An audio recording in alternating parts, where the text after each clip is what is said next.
takut badut tak? Oh, tiba-tiba guys, terus tanya badut. Tak, takut sikit. Serius lah, kau tak takut? Ya. Kenapa kau tak takut?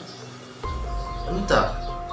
Guys, ini geng mungkin grup kawan-kawan guys.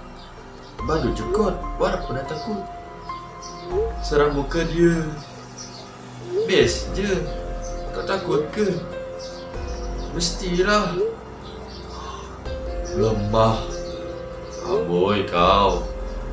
Harap kau kena culik dengan badut nanti baru tahu. Ish, apa kata gitu? Tak kisah. Badut cekot. Wow, boleh tahan. Tak seram. Kelagak aja lah. Kelagak. Ni kalau kau berani 4 seorang badut main ni kat Telegram. Main apa?